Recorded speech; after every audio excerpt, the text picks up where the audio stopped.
Wait, okay, there. Oh, there's the lights, camera, action. Travis, here we go. Yes. What up?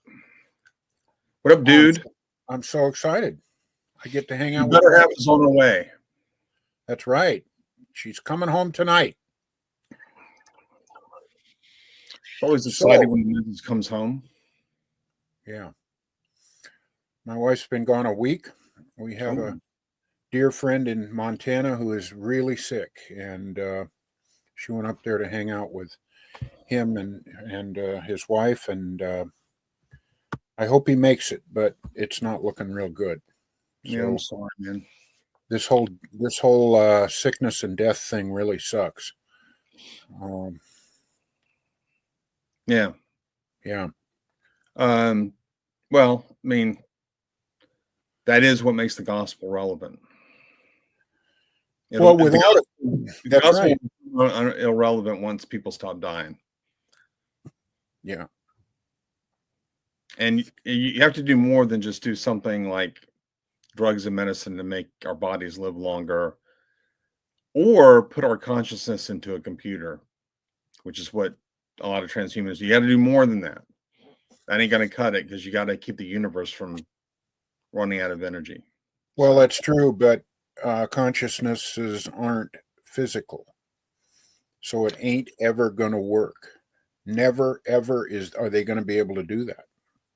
well, if they, not when I say consciousness, I mean our consciousness kind of infused into a computer.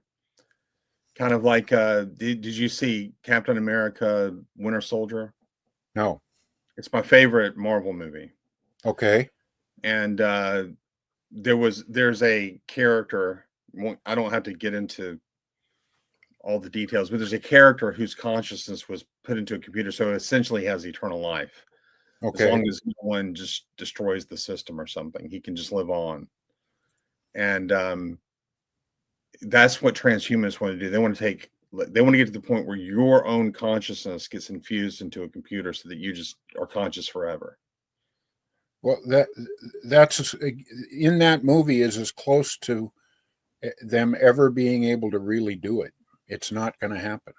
If you can do it, the only way you can do it is if consciousness is not material. How can you do it if consciousness is not material? I would think you can't do it if consciousness is only material. I mean, is immaterial. If consciousness is immaterial, you're saying that you can't infuse it into a computer system. That's right. Yeah, Unless, I would say the opposite is true. If you can do it, you can only do it if consciousness is immaterial. so God, Because you're basically saying that my consciousness transcends my body. So there's no necessary connection between this matter here and the consciousness that I could put into something else.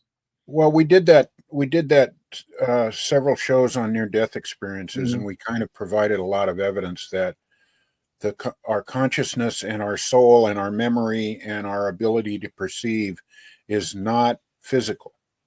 And Yes. so, unless God gives us the recipe for how we can take our soul and embody and soul a non-biological object like a computer, it seems to me we're stuck. We're never going to be able to do that. Oh, now the how, you're absolutely right. I would agree that that's a tall order. But the metaphysics has to be there to even begin to play with the idea that because if my consciousness can be somehow infused into a computer, that means it's not reducible to this. Right. But I would think that if consciousness were simply material, that it was some kind of manifestation of, they could reduce it to material, then you would need some kind of modulator, some kind of modem to write our program into a computer program. That seems like that would be easier to me than than if we are immaterial. If we are immaterial, they're screwed. They're never going to be able to put our soul into a computer. I grant that if we're just matter in motion, you can take some aspect of the brain, like our DNA code, and if you could go and like see where memories are stored or something, put those memories onto a computer and say, look up Travis's memories, and you might get a blueprint of like all my memories or something. Right. That's not consciousness. Right. That's right. Consciousness has to be, minimally a first person perspective. That's where right. the system is thinking about itself and thinking about its environment and so forth. And so I would grant you'd be able to download some aspect of my brain, like a data chip. But the only way you could put my consciousness in a computer is if I'm more than what's going on in the brain and the data chip. Okay. Yeah. But it's all fantasy anyway. We're never going to be able to do it. Yeah. Because this whole, I heard somebody call it the sound and light show. The consciousness is more than just thinking about things. I mean, we could be in a zero stimulation vat, where there's no sound, no light. The temperature of the water would be exactly the same temperature as our body temperature, and there would be zero input from the outside world, and we can still think. We would still have the ability to we would still be conscious. We just wouldn't be perceiving anything. But I think of consciousness as both the ability to think and reflect and the sound and light show. Okay. Maybe you've said this before and I just forgot, but do you think that in the interim state when we die, it's said that we're face to face with the Lord, but not much is said about the interim state. Do you think that we actually perceive, or do we just sort of behold the Lord, but we don't really do much else until we're reunited with our bodies? I think that those near-death experiences have a lot of utility. They tell us a lot of stuff. And it seems like people who floated up out of their body and had an experience and then went back into their body, that seems to be evidence that what they experienced was between the time that they left their body and the time they came back. It was a continuum. And so, often they see loved ones, they see God, they see some external world that is real to them, and I believe is real, is factually real. Mm-hmm. And so I think there's something going on. I don't believe in soul sleep, I guess. I think that we keep going immediately. What do you think? Yeah. Well, I honestly don't know, but for years now, I've been thinking that, like, I don't know if we're going to be interacting with each other at all in the hereafter. So I tend to think that in these near-death experiences, that is the Lord. It's subjective and veridical, but it's more visionary than concretely experiential. The exceptions being when you have the soul floating above and it's seeing like doctors work on the body and that sort of thing. I think that's veridical and real, and it's a basic experience. But like if I ascend into heaven and I encounter my relatives that are up there, they don't have bodies either. So how am I perceiving them? Yeah, I don't have an answer for that, but they were in the near-death experiences, the people, excuse me, that meet them or that they see, they are recognizable. And they say that they look like what they looked like at their best. So like Right. 25 or 30, or in my case, how I look right now. But You are a uh, handsome man. You are a handsome man. thank you, Travis. You too, brother. You too. I don't even try. So somehow they seem to they're perceived as having a body. Yeah. I've never heard about. I would love to interview somebody and say, well, what were they wearing? Did they have clothes on? What did the clothes look like? But can we? The reason I say what I just said is that would, if my speculation is speculation, what I'm giving you, Yeah. because I don't know, but if my speculation is correct, then that experience where you meet the beloved departed would be a vision. It's veridical in the sense that God is communicating something true to you, that your loved ones are in the afterlife and they're doing okay. But it's not a concrete experience that you're actually having with other souls, because in the state that we're going to be in without a body, you wouldn't be able to perceive them as they are because they don't have bodies. But they are perceiving them and they're communicating with They're, them. they're perceiving them because God is giving them a vision of the perception of them. So it's a vision that God has given you that's veridical because it is God that's giving it to you. So he's communicating a truth to you. But you yourself are not actually experiencing the other soul objectively. That seems kind of ad hoc. Why do you think that? Because they don't have bodies. And so it would be impossible for you. I can sense a group of doctors working on my body as I float above it because it's bodies that I'm perceiving working on my body. Mm-hmm. But I wouldn't be able to perceive a soul because a soul by definition is invisible. And therefore, for me to interact with a departed loved one in the hereafter before the resurrection, it would have to be, I literally cannot conceive how that would be possible. So my speculative theory or hypothesis is that when people have near-death experiences, they're really having a near-death experience. Their soul really did leave their body. And when they're having that experience, however, with another soul that you by definition cannot see, but they're seeing them, they're perceiving them Right. in a physical form of some kind, that would be God directly giving you a vision of that person. But let's say a gazillion years from now, when we all have resurrected bodies, and let's say you died before me, and then I have a near-death experience where I float up and I see the dazzling, dashing young man that we see on the camera right now. I see that form of you. And then a gazillion years from now, when we're both in our resurrected bodies, and I said, remember when we interacted before I actually died?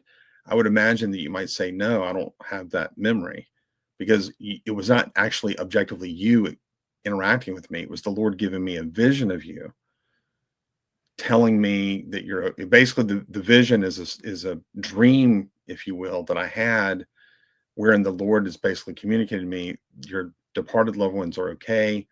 This is what Ross is thinking of you. So there's truth in the vision. It's veridical. My soul really has departed from my body. All of that is true, but it's not actually you I'm interacting with, precisely because you don't have a body. I can't perceive you until you actually get your body. Okay, that's interesting, and I hadn't really thought that through. But here's another possibility. So we talked about how really bizarre it is that as we are just a soul and we leave our body, that we're able to perceive anything at all anyway, because we don't have eyeballs and optic nerves and a brain to analyze the nerve data to do anything with, right? Right. So maybe what's happening is we are really interacting with the person, which I would like to believe that, but somehow we perceive it as a body. It's it's it's whatever it is, but we're so used to seeing bodies that when we see a soul or perceive that soul, we see it as a body. Mhm. I mean, all bets are off as to what's going on there anyway, because we just can't, we don't understand it. Yeah. It's Well, I spiritual. mean, there's some It's people who believe some people who believe in an interim body. right. So Yeah. I die and I Okay. basically get an interim body, and then that body gets shed away, I guess.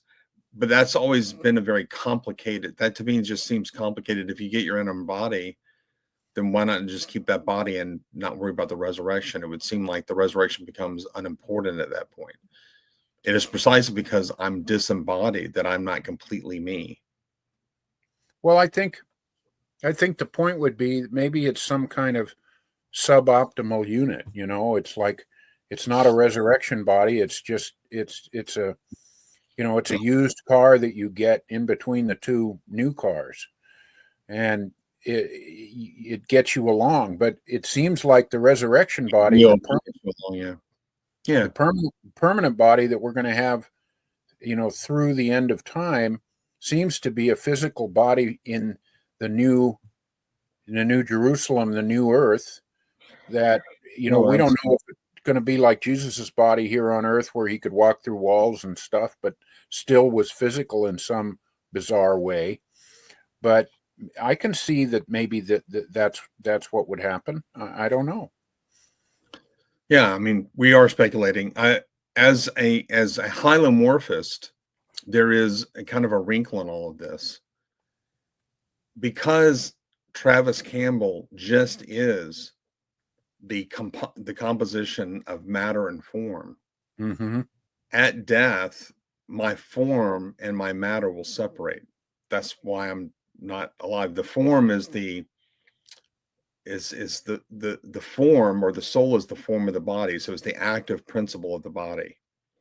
So my body can't move around without my soul. Mm-hmm. So once that matter form composite splits, and a strong implication is that I, as such, don't exist. And so there is a kind of consciousness that survives because I'm more than my body. And that's the form. But a form without a body is not really the person. So it's kind of like there's some Catholic philosophers that are strongly arguing that during the interim period, it's not really you that is in the heavenlies face to face with the Lord. It is simply a part of you. Now, one of the reasons why the Catholic philosophers are heavily debating this, and we've had Gavin Kerr on, and he's in this debate too. He's defending the traditional view that's the person that survives. The Mm-hmm. reason this is a Protestant can kind of go either way on this. It doesn't really hurt your theology either way, but it does hurt Catholic theology because what's being punished in purgatory if it's not you? I mean, in other words, if Right. you Right. if you're Yeah. disembodied, then the whole point of purgatory is to purge you of all sins, so that you bear temporal consequences for all the sins that you commit. Those who go to hell must bear the burden forever. Those who go to purgatory bear that burden for a long duration. Right. Now, if it's not you that's in purgatory being punished from those sins, then you are not being sanctified, Right. in which case purgatory is a useless gesture. The whole point of purgatory is to cleanse the person, but if the person is not there to be cleansed, then purgatory is a waste of time. It doesn't. You'd have to wait till your resurrection before you go through purgatory. But all are agreed that at the resurrection we're glorified and we're free from the presence of sin forever. Yeah. It's a real interesting conundrum. If you're going to be a hylomorphous, um, there may be implications to it that hurt the Catholic understanding of the interim state. So I have a couple of responses to that. I think a lot of this, all of these arguments, you have to get to, you have to define everything really precisely. Sure. And what do we mean by the person? Is a person the mind and the body, or is a person just the mind? I'm going to take the side that the person, in this case, there's enough of the person in a near-death experience to, or in purgatory, if we believe in that whatever happens there has the same effect on them as if they were enfleshed and as if they had a body. Because think about, we'll go back to the near-death experiences again. If everybody who comes back from a near-death experience say that it changes them, it seems like it changes them in the same way a traumatic physical experience would change them. Many of them come back and they're different people. Their priorities are completely different. They have knowledge, absolute knowledge that they will survive their body. Many of them are motivated to do things in ways that they never were before. They have memories of the experience. So the effect that it has on them is just like it was a physical experience. So I'm going to argue that is the person there, enough of the person there to be affected by the experience. And if that's what goes to purgatory, and goes through purgation, that's enough for the person to be changed and transformed. Right. I mean, the more traditional Catholics would have to argue along those lines. Yeah. So, yeah. Speaking of which, you had some other things you wanted to say about Catholicism. Well, yeah, I think, I've been going through these OCIA classes because I don't want to have ignorant opinions, and I have plenty of those, but I didn't want to do that here.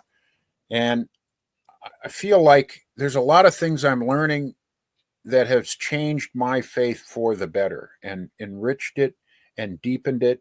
And I will never be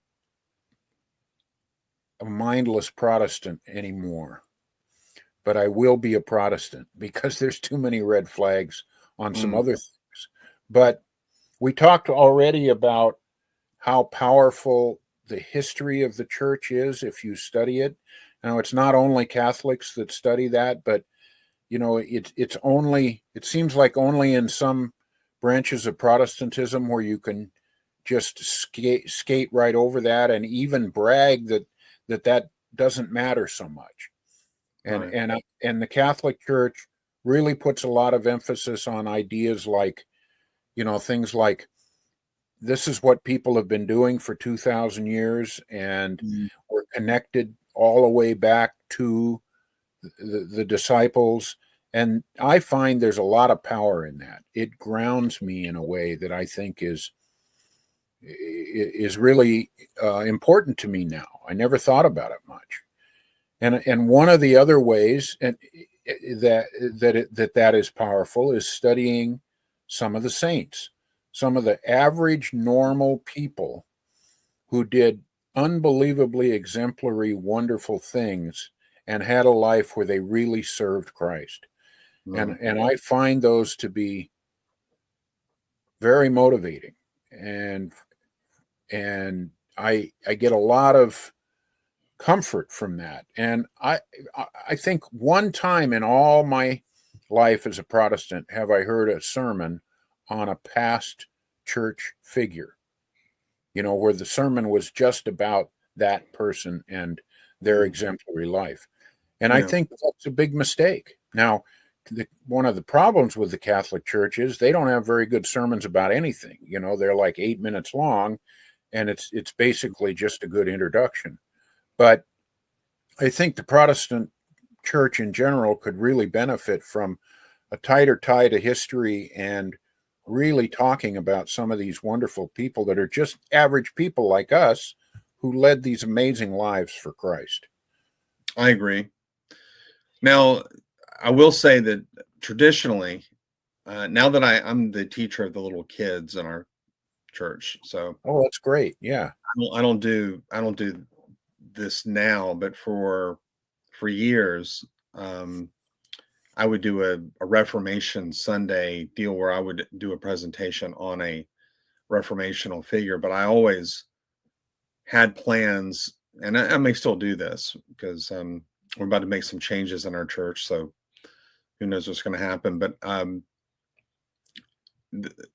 I do want to go before the Reformation.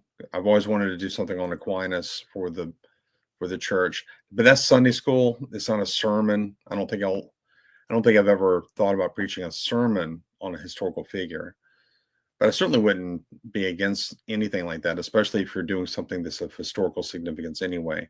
Yeah.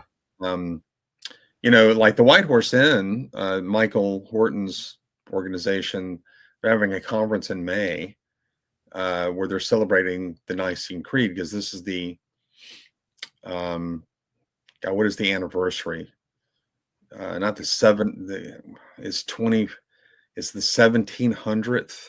Yeah, I think it's 1700. Yeah, because Nicaea 1700. was 325, the council. That's right.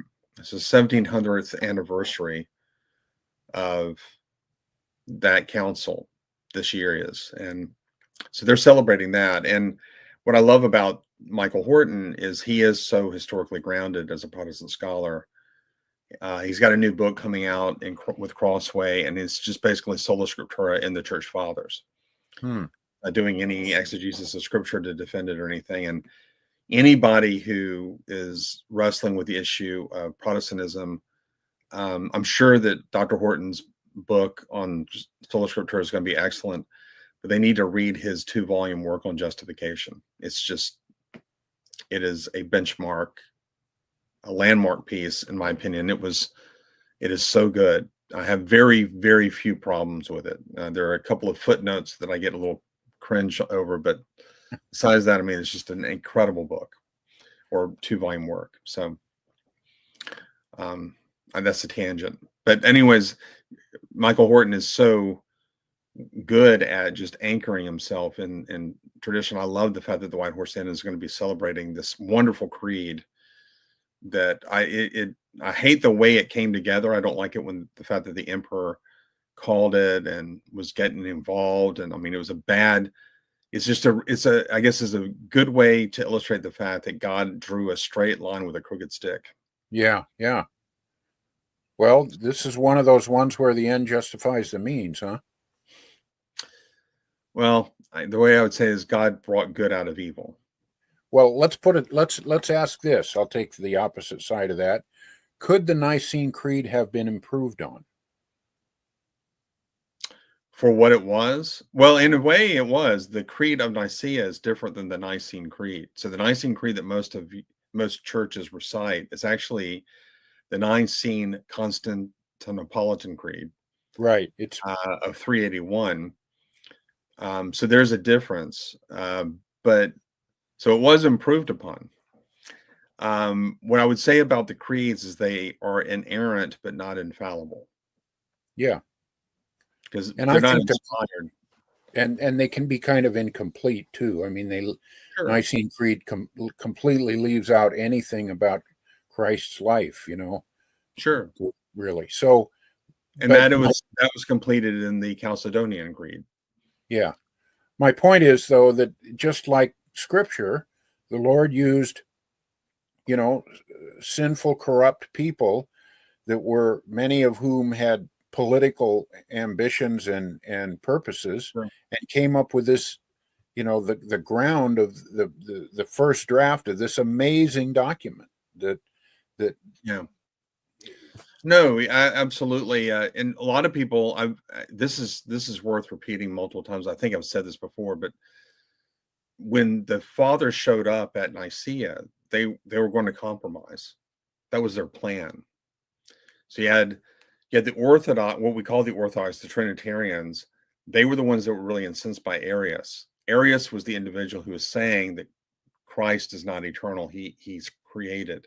Right. Most of the people were moderates. They were like, well, tomato, and they had not heard what Arius was saying.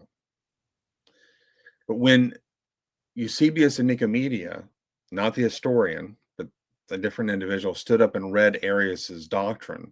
Arius couldn't do it because he was merely a presbyter; he wasn't a bishop.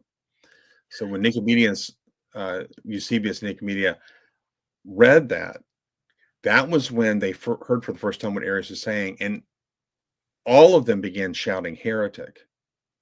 And one ran up and grabbed the speech, threw it on the ground, and I think, if I remember correctly, the person that did that was Saint Nicholas, Santa Claus. Wow. Yeah, he went and grabbed his speech, threw it on the ground, and then that's when everybody just sort of turned on the Arians, because when they found out what Arius was saying about Christ, it's over. So it's not like it was a close vote or anything.